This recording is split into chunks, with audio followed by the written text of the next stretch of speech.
আসসালামু আলাইকুম, welcome back to my another video. আর একটি অসম্ভব মজার রেসিপি নিয়ে হাজির হয়েছি। মুখে দিলে মিশে যাবে, গলে যাবে, এতটাই মজার দুধ পাকন পিঠার রেসিপি। সহজভাবে রেসিপি শেয়ার করেছি।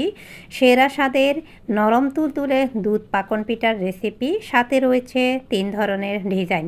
এইবার আমরা রেসিপিতে চলে আসলাম। এই জন্য চুলায় একটি হাঁড়ি, 1.5 কাপ পানি, এইবার 1 টেবিল চামচ পরিমাণ চিনি, স্বাদমতো লবণ দিয়ে শুধুমাত্র ঢাকনা দিয়ে ঢেকে জাল করব যতক্ষণ না পর্যন্ত পানিটা বলক উঠে না আসে।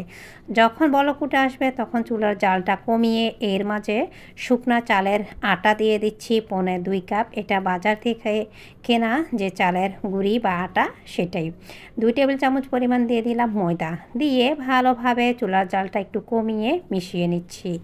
মিশিয়ে নেওয়া হয়ে গেলে শুধুমাত্র এই চালের আটাটা ফুটে উঠে আসার জন্য 5 মিনিট পর্যন্ত অপেক্ষা করব।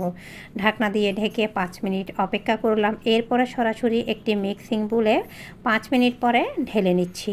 মোটামুটি হাতে ধরা যাবে ঠিক এরকম গরম থাকা অবস্থায় খুব দ্রুত মুথে নিতে হবে। যদি এটা ঠান্ডা হয়ে যায় তাহলে ভালোভাবে মুথে নেওয়া যাবে না। মোটামুটি 50% মুথে নেওয়ার পরে এর মাঝে রুম টেম্পারেচারে থাকা একটি ডিম দিয়ে দিচ্ছি। অবশ্যই এই পিঠার মধ্যে ডিমটা আপনাদের ব্যবহার করতে হবে, তা না হলে পিঠা নরম তুলতুলে হবে না আর ভেতরে দুধটা প্রবেশ করবে না। দুধের শিরাটা প্রবেশ করার জন্য অবশ্যই ডিমটা দিতে হবে।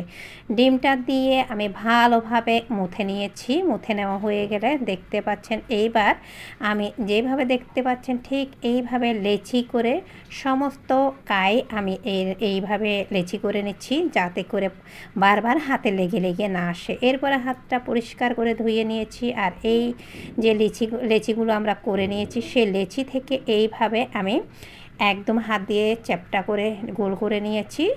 আর একটি খেজুরের কাঁটা দিয়ে যেভাবে ডিসপ্লেতে দেখতে পাচ্ছেন ঠিক সেভাবে আমি মাঝখানে ছিদ্র করে চারপাশে ডিজাইন করে নিচ্ছি। আসলে এই ডিজাইনগুলি মুখে বলে বোঝানোর কিছু নেই, আপনারা আপনাদের পছন্দ মতো চামচ দিয়ে চাইলেও কিন্তু করে নিতে পারেন, আবার চাইলে টুথপিক দিয়েও করে নিতে পারেন। এই তো এইবার আমি সেমভাবে আপনাদের সাথে আরও একটি পিঠা ডিজাইন শেয়ার করছি। আপনারা চাইলে আপনাদের পছন্দ মতো একটি টুথপিক দিয়ে 4 থেকে 5 ধরনের ডিজাইন করে নিতে পারেন। আমি শুধুমাত্র 3 ধরনের ডিজাইন শেয়ার করেছি। ভিডিও লং হয়ে যাবে ভেবে আপনাদের সাথে 3 ধরনের ডিজাইনটা শেয়ার করছি। 2 ধরনের ডিজাইন অলরেডি কিন্তু তৈরি হয়ে গিয়েছে মাশাআল্লাহ। এইবার দেখতে পাচ্ছেন লম্বালম্বি করে এইভাবে একটু চ্যাপটা করে নিলাম। এরপরে এটাকে তো চট্টগ্রামে আমরা ঝাঁঝির বলে থাকি, এর মাঝে এইভাবে চ্যাপটা করে দিয়ে দিলাম, দিয়ে আলতোভাবে উঠিয়ে নিচ্ছি। যদি খুব বেশি লেগে লেগে আসে তখন আপনারা কিছুটা এর মাঝে তেল লাগিয়ে দিবেন। এই তো আরও একটি আপনাদের বোঝার স্বার্থে এইভাবে ডিজাইনটা করে নিচ্ছি। এই তো হয়ে গেল 3 ধরনের ডিজাইন। এইবার আমরা সব ডিজাইন একে একে সব লেচিগুলি অফ স্ক্রিনে ভালোভাবে করে নেব। এই তো দেখতে কিন্তু অসম্ভব ভালো লাগছে। সবগুলো ডিজাইন আমার অফ স্ক্রিনে করা হয়ে গিয়েছে। এইবার আমাদের ভেজে নেওয়ার পালা। মাশাআল্লাহ, দেখতে কিন্তু এই পিঠাগুলি এখনই কিন্তু অসম্ভব সুন্দর লাগছে। এইবার চুলাতে আমি একটি প্যানের মাঝে আগে তেল দিয়ে তেলটা গরম করে চুলার জালটা একদম লতে করে দিয়েছি। এরপরে আমি এক একটা পিঠা এক একবার দিয়ে 3 বেস করে ভেজে নেব। প্রত্যেকটা পিঠা আমার ভেজে নিতে সময় লেগেছে 6 থেকে 7 মিনিট। চুলার জাল যদি আপনারা খুব বেশি বাড়িয়ে দেন, এতে করে চুলার উপর মানে আপনার পিঠার উপর ভালোভাবে ব্রাউন কালার চলে আসবে, কিন্তু ভেতরে কাঁচা থেকে যাবে।